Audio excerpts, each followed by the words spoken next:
Classes 2.0 पे एक बार फिर से स्वागत करता हूँ। दोस्तों आज अपन पढ़ने जा रहे हैं यानी प्रेसिडेंट के बारे में। प्रेसिडेंट का पावर क्या है, ठीक है, आखिरकार किस तरह से प्रेसिडेंट एक अपने अकॉर्डिंग काम करता है, राइट, और किस तरह से उसमें शक्तियाँ हैं, किसे अपॉइंट करता है किसे नहीं करता है। तो दोस्तों सारी जानकारी है आसानी से पढ़ेंगे और एक ही कंसेप्ट को आसानी से क्लियर करेंगे। दोस्तों अगर मेरे चैनल को सब्सक्राइब नहीं किया है तो मेरे चैनल को सब्सक्राइब कीजिए और वीडियो पसंद आए तो वीडियो को लाइक कीजिए। दोस्तों स्टार्ट करते हैं।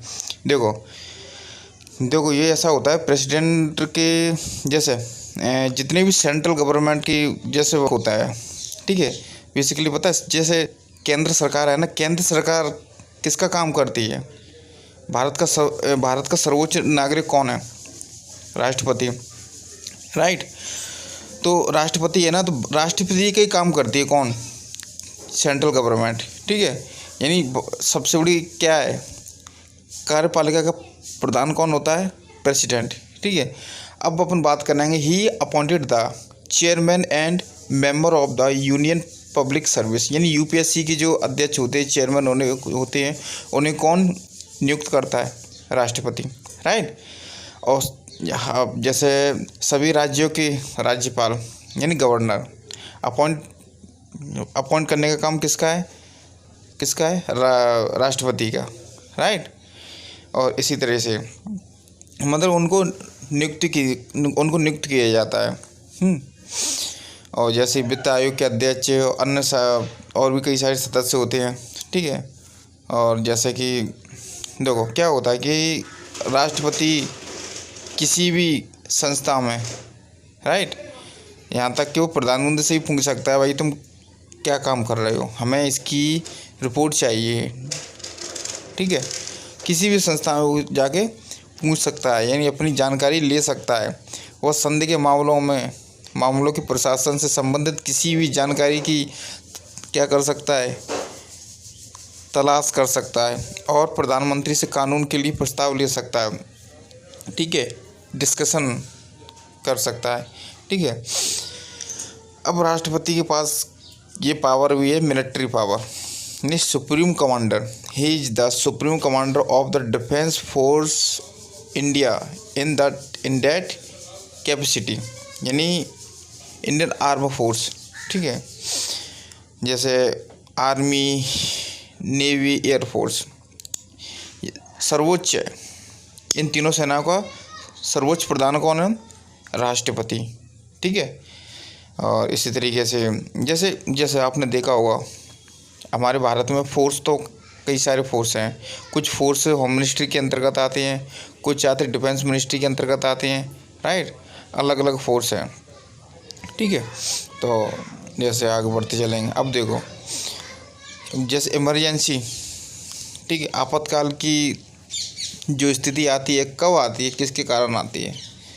जब भी भारत में किसी भी बाहरी आक्रमण के कारण यानी किसी ऐसा खतरा लगता है कि आशंका है, तो उसके कारण उससे पहले ही आपातकालीन स्थिति है जो आपातकाल लगाया जा सकता है, यानी नेशनल इमरजेंसी बोलते हैं।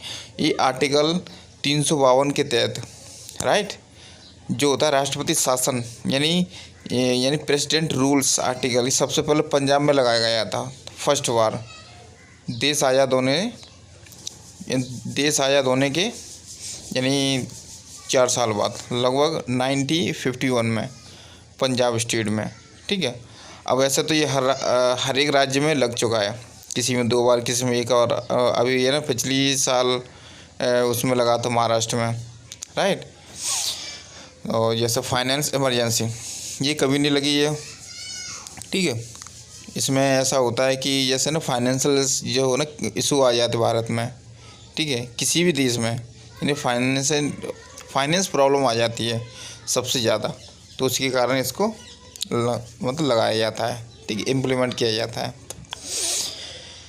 अब देखो जैसे कि किसी भी प्रकार का मतलब वो हो रहा है, जैसे कोई भी अपराधी है यानी क्रिमिनल है, ठीक है, कोई भी क्रिमिनल है तो उसे जैसे कोर्ट का काम क्या है, ठीक है, सज़ा सुनाने का, ठीक है, जस्टिस यानी किसी को वो ना पनिशमेंट देना, ठीक है। तो उन सभी मामलों में जहाँ सज़ा या सज़ा कोर्ट मार्शल द्वारा होती है, उन सभी मामलों में जहाँ सज़ा या सज़ा केंद्रीय कानून के लिए एक अपराध है। ठीक है, तो सभी मामलों में जहाँ सज़ा मौत दी जाती है, ठीक है, तो उसमें क्या होता है, तो उसमें ये होता है कि प्रेसिडेंट उसे माफ़ कर सकता है। ठीक है, यानी प्रेसिडेंट के पास इतना पावर होता है, किसी को अगर हाई कोर्ट या सुप्रीम कोर्ट के द्वारा सजा या मौत सुनाई जाती है ना, तो उसे प्रेसिडेंट माफ़ कर सकता है। ठीक है, यानी कुछ सज़ा में छूट दे सकता है, अगर वो चाहे तो उसे बाज़ियत बरी कर सकता है। ठीक है, अब ही appointed the chief justice and the जजेस of supreme court and high courts.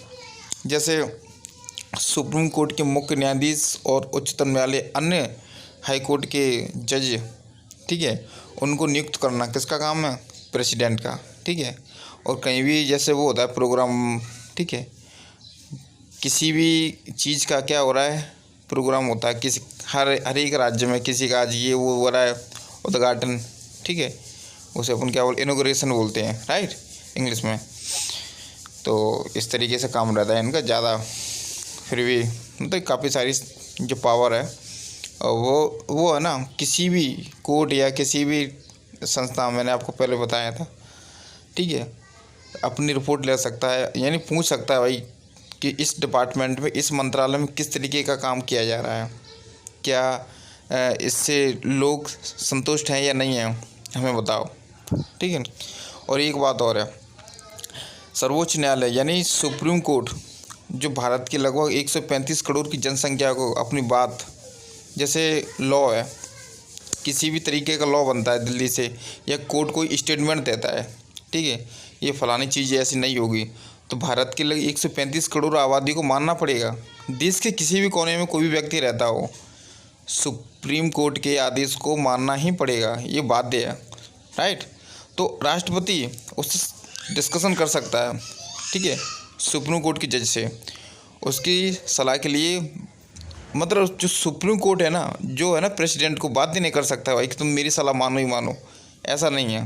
ठीक है, और अगर उसे सही लगेगा तो उसकी सलाह मानेगा और अन्यथा नहीं मानेगा। ठीक है, और आगे बढ़ते हैं। कुछ इस प्रकार के जो जिसमें जो दिए हुए ठीक मनी बिल है, आप देख लेना चित्र से, संवैधानिक संशोधन 368 के तहत, ठीक है, और ठीक है, इस तरीके से ये फाइनेंशियल, आप इन्हें पढ़ते रहना। देखो UPSC, financial commission, CAG, CAG, इन सब में अपनी रिपोर्ट ले सकता है। ठीक है, ठीक है, इस तरीके से रहता है, काफ़ी ज़्यादा पावर है। ठीक है, और देखो जैसे कोई कानून बनता है ना, कोई भी कानून बनता है तो बिना किसी के, बिना प्रेसिडेंट के नहीं बन सकता। No bill can become a law without the assent of the president, so when a will is present to the president he has the following option। ठीक है, जब कोई भी विधेयक जब पास किया जाता है, ठीक है, बिना राष्ट्रपति की सहमति से उसे मतलब कानून नहीं बना सकते, राइट। जैसे किसी भी प्रकार का कानून जब सेंट्रल गवर्नमेंट लेके आती है, ठीक है, पहले लेके आई लोकसभा में, अगर लोकसभा में अच्छे बहुमत से क्या हो जाएगा, पास हो जाएगा, फिर जाएगा नेक्स्ट सेशन में, यानी किस में, राज्यसभा में। जब राज्यसभा में अच्छी तरह से क्वालिफाई होने के बाद तब जाएगा कहाँ पे, प्रेसिडेंट के पास, राइट। तो उसमें प्रेसिडेंट अब क्या करता है, अगर उसने प्रेसिडेंट देखेगा कि भाई ये कानून बनने लायक है या नहीं है, इसमें कैसा क्या है, इससे कहीं हमारे देश की जनता को नुकसान तो नहीं है, टू गिव हिज असेंट, उसे अपने पास रख लेगा। ठीक है, और या फिर उसे वापस भी कर सकता है, सही नहीं लगेगा तो उसे हटा भी सकता है कि भाई ये सही नहीं है, राइट। तो दोस्तों ये इस प्रकार से जो देख लेना, ठीक है। तो दोस्तों वीडियो आपको इसमें कैसा लगा, ठीक है, वीडियो तो आपको पसंद आ ही रहा होगा, उम्मीद है। I hope you understand, so with explanations details with video. तो दोस्तों देखते हैं, देखो जो पार्लियामेंट है, जो वो है ना पार्लियामेंट पता है किससे बनती है, उनकी लोकसभा, राज्यसभा और प्रेसिडेंट। किसी भी प्रकार का लॉ जब भारत में तैयार किया जाता है, ठीक है, तो इन्हीं के आकार पे बनता है, पहला लोकसभा, दूसरा राज्यसभा, तीसरा प्रेसिडेंट। जब तक प्रेसिडेंट अपने साइन नहीं कर देंगे जब तक कोई भी कानून नहीं बन सकता, राइट। और इसी तरीके से दोस्तों आप देख लेना, ठीक है। तो देखो हर तरीके के व्यक्तियों की नियुक्ति करना, ठीक है, अपॉइंट करना।